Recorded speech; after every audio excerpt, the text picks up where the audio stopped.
anything else, I'm gonna have Ricky Murphy make his way to the front so he can introduce our speaker for today. You've done a fantastic. Yes, you have. To be pinch hitting for David when the next president is just sitting back there text messaging. You know, I think you've done an amazing job.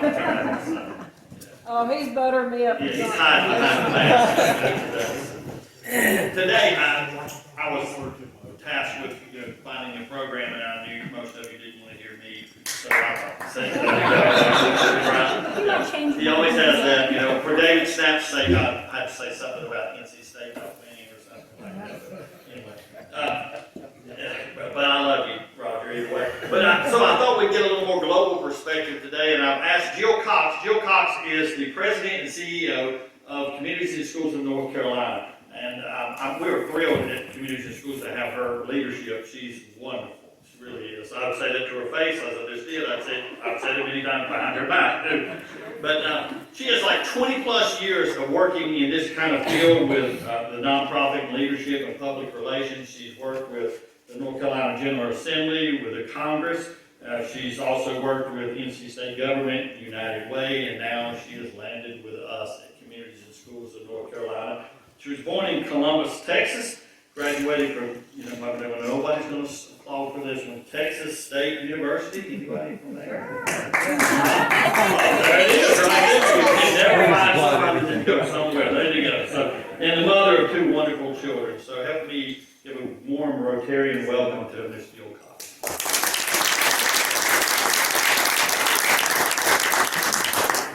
Well, good afternoon, everyone. And I have to say, after listening to Deb give her 3-minute story, she and I already have something in common.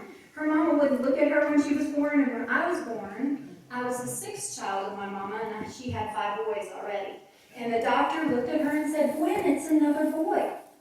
And she started to cry, and he was just joking with her. So eventually she did look at me, and I was a girl, and I was acceptable. So it was a good thing to be a girl in our household at that point.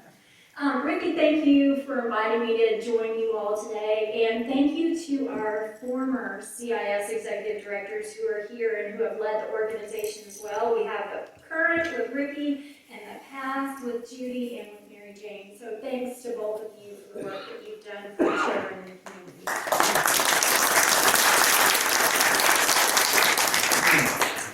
And Ricky said, be sure to be informative. And I said, well, if we're informative too much right after lunch, everybody in the crowd may be staring at their soup with a snore going on. So I'm going to try not to be that informative, but we'll try and have a little bit of fun together. So the first thing I want to do is ask you for some audience participation. So we'll see how good you are right after lunch today.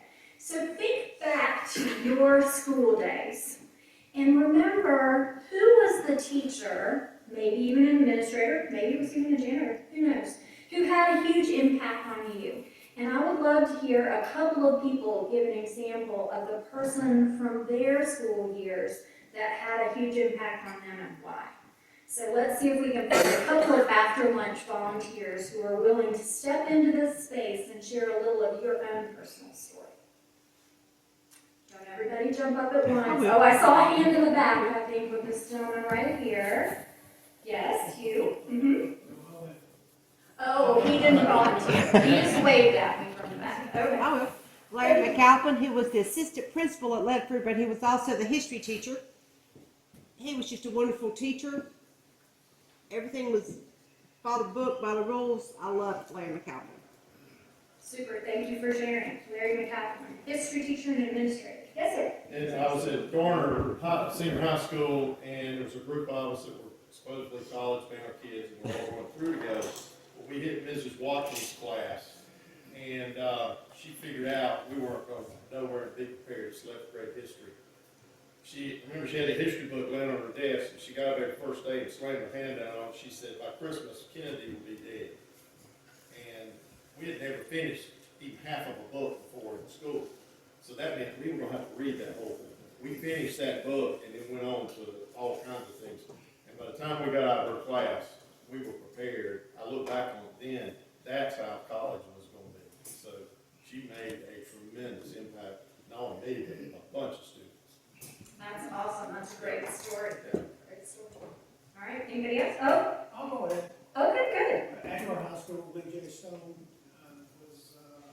coach there, as well as an excellent teacher. Still do some of the things that he suggested that I do, and I'm not gonna tell you what they are. Great guy, and in Ashburn, did a lot of football and stuff, but basketball, he was a much better guy. Stadium named after him there in Ashburn. Very good.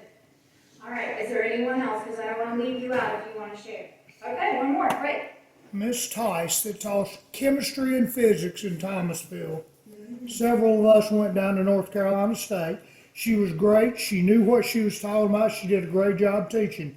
Several of us went down to State, and State's Chemistry 101 was notorious because they always failed over 50% of the class. The kids that went from her class, we all passed it, and even the ones that just did mediocre in her class managed to get through Chemistry 101. And why do you think that is? Why do you think that is? Why did you get through it after going through her class? Because she was the teacher. She did a good job of teaching it. She did a good job of teaching. So what I'm hearing through many of your stories today really relates well to the work of communities and schools. And we'll see if, can y'all hear me okay if I do this? I'm not good at standing still, so I'm going to try really hard to stay still since you're recording. But teachers throughout history have made a huge impact on students, and they've done it in a couple of ways. They've done it because they had strong relationships with you, and they had really high expectations, is what I've heard from several of you. Whether it was that physics and chemistry class, whether it was that history class, they had high expectations. Because they had them, you worked to reach them, achieve them, and exceed them. But imagine what your experience in that chemistry class at NC State might have been like if you didn't have that chemistry teacher before you got there. What could it have been like? What do you think? Horrible. Horrible, yes, exactly. That is exactly right. It would have been horrible. And oftentimes, what happens to the students that we serve at communities and schools of North Carolina all across the state, we serve about 140,000 students all across the state, very similarly to how Ricky and the team serve them here in your community. We do that through a couple of easy things that we do.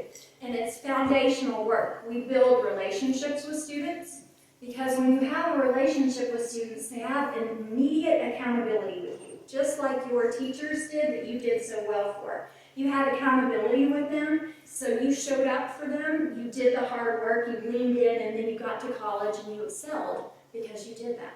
Same thing happens with our kids. They may have no support system at home, but when they come to school, they have someone who works for communities and schools who builds that strong relationship with them, who creates that level of accountability, who sets a high bar, and who opens a window.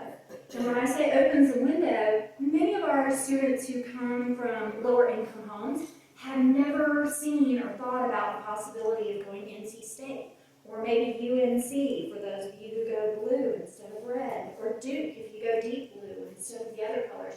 But because we're in their sphere, we can open the window. And we get a chance to take them and let them experience new opportunities that they may never otherwise experience when they stay at home. And so by building relationships, we build into students' lives and we create pathways to opportunities and windows to new possibilities within their life throughout their time with us. And when we do that, all across the state, we achieve some amazing results. 98% of our students across the state who work through a communities and schools program graduated from high school, who were high school eligible to be a graduate. That's a pretty big deal. You know, the state of North Carolina graduates about 86% of its students. Some interesting data behind that if you dig in a little bit deeper and you look at, for instance, the high school graduation rate of your high school in this area, and then go look a little bit deeper and look at the achievement data. So they do testing in your schools, right? Because you hear about that all the time. Every kid hates testing. Every teacher probably hates testing too, but at the end of the day, it's a way to get to accountability. When you look at accountability testing in North Carolina, last year, our students in the state pretty much achieved around the 50% mark that said they were about 50% ready or proficient in the work that they did, whether that was biology, English, math, or early grades in 5th grade and 8th grade that we looked at. And so it's an interesting dynamic when you think that about 50% are proficient, yet graduating. So who's setting the high bar for them so that when they graduate, they go on to UNC, they go on to state, and they achieve those great results in chemistry that's meant to flunk them out. And that's what CIS does for those students. But the interesting thing has been COVID. COVID has been the #1 excuse for everything. Everybody says, well, why didn't that work? Oh, because COVID. Why didn't that happen? Oh, because COVID. Why aren't there as many people at the meeting? Oh, because COVID. It's always that thing. But it also had a huge impact on our kids and their learning and their experience in school. When you think about that, what do you think some of the impacts on our kids may have been because of COVID? What do you think? Being social. Social. Yeah, they don't have that experience, that social experience. That's a great one.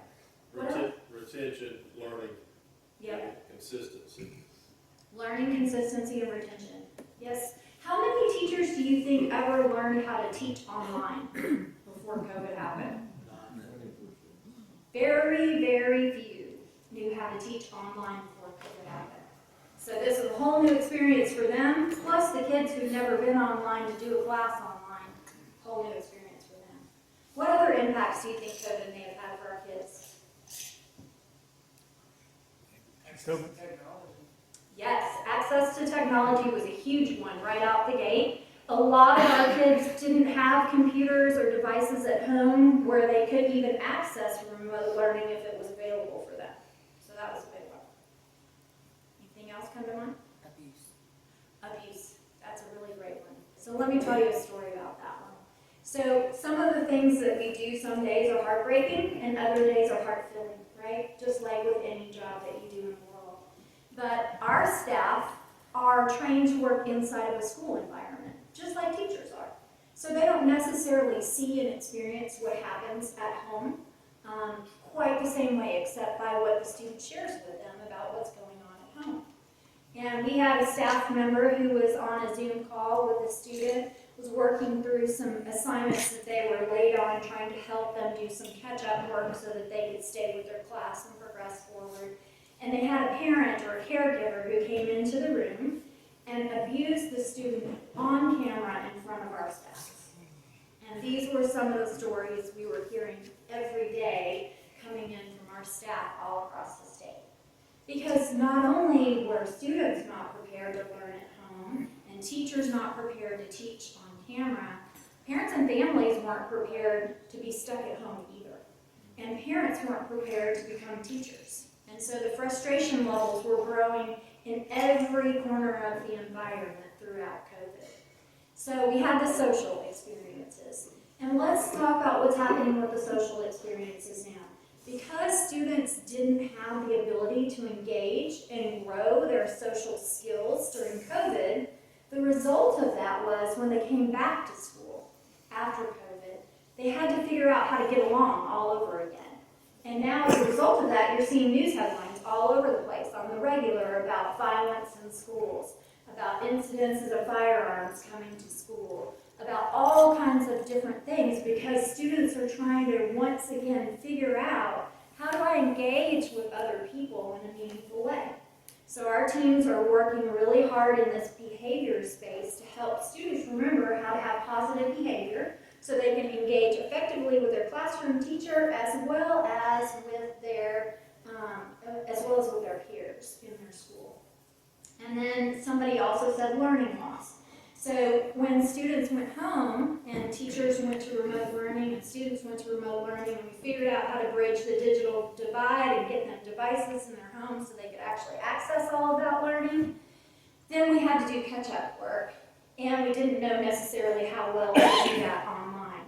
So a lot of our students are missing anywhere from 6 to 12 months of learning during this time period. And I was talking to a principal the other day and he said, well, Jill, we've seen lots of incidences of fighting. We have fighting in the halls every day at school, which is not something we had before COVID. And he said, it's because my 9th graders are still 7th graders, because they haven't been back since then. So they're learning how to re-engage. They're trying to fill a gap with learning. And they're trying to figure out how they mature their social skills on an accelerated pathway throughout this whole time period. And then when you layer across all of the top of that, we saw one other thing that nobody really mentioned today. And that's that we saw the needs, the basic needs of our students skyrocket like we had never seen before. Before the pandemic, we were already seeing a huge uptick in the needs for food in the home, food security in homes. When we hit COVID, that multiplied almost double again by how much food insecurity we saw in families all across North Carolina. And food banks were running out of food. Food shortages were happening all across the country. You remember going to the grocery store and hunting for the ever elusive toilet paper? Do you remember that? Well, we have that same problem multiplied across all of these families. If your house is like mine, and I'm gonna tell you my family might say I have a hoarding issue. That's a little one. You know, I shop at Costco, so I had a few spare rolls of toilet paper in the garage in the loft, so I was ready. But the families that we serve, they didn't have any spares. So when it came down to the end of the roll, that was it for them. And where were they going to turn, and how were they going to find those resources? They turned to food banks, to communities and schools, to other organizations across their communities to try and help fill those gaps for them. And the other interesting thing that happened that nobody's mentioned yet is we lost caregivers all across the state. So when you look at the statistics for fatalities in North Carolina, and you boil that down to how many of those were caregivers, we know that at least 5,000 caregivers in North Carolina died. And we had those instances with our students. You know, we would reach out, we were trying to find them, trying to get them technology, get them reattached to school, get them engaged in learning, figure out what their parents and families needed, fill those gaps. And then we would learn that somebody was sick, and that somebody had passed away, and that we needed to help bring in the foster care system because there has been nobody caring for the children in this household during this time. So there was all of those things going on. But there were some silver linings, believe it or not, and I love that there can be silver linings in every story. So when you look across North Carolina, we have 18 organizations like your local communities and schools organization with Ricky that we work with regularly. And those organizations band together during that time to share ideas, to share resources, to figure out how to access different resources across the community and how to put those to work in local communities where they were needed. So that was one silver lining. The other silver lining, interestingly enough, came to our students through technology.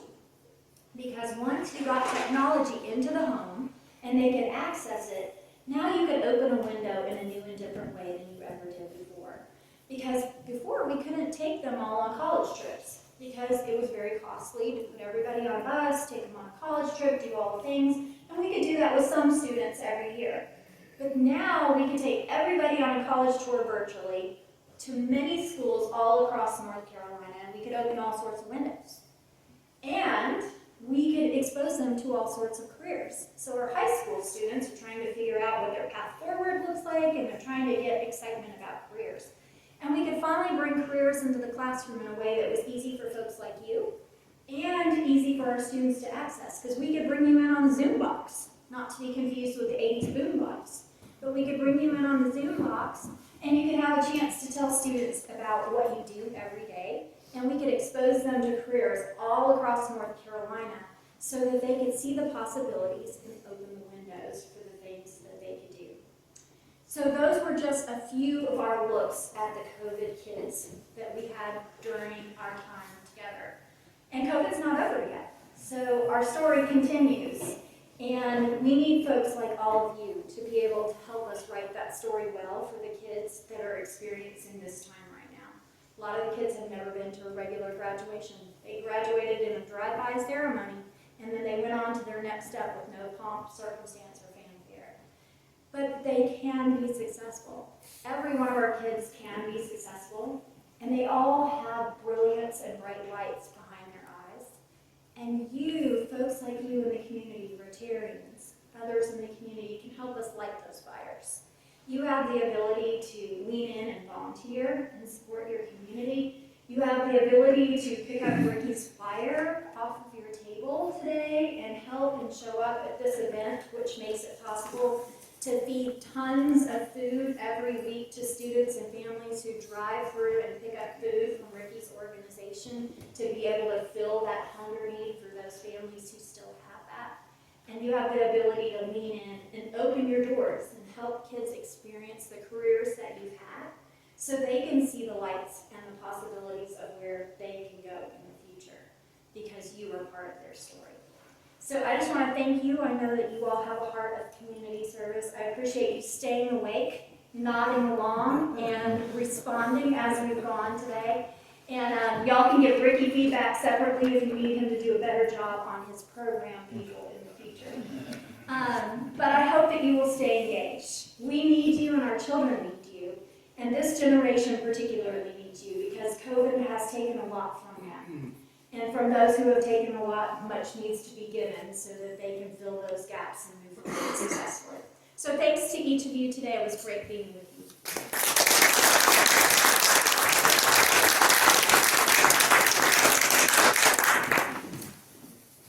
Thank you, Jill. Appreciate that presentation, and always enjoy hearing about what goes on with our students, with our kids here in the state. And we appreciate what you do and what Ricky does, and Nancy and Mary Jane, what you guys have done for the students of this community and all across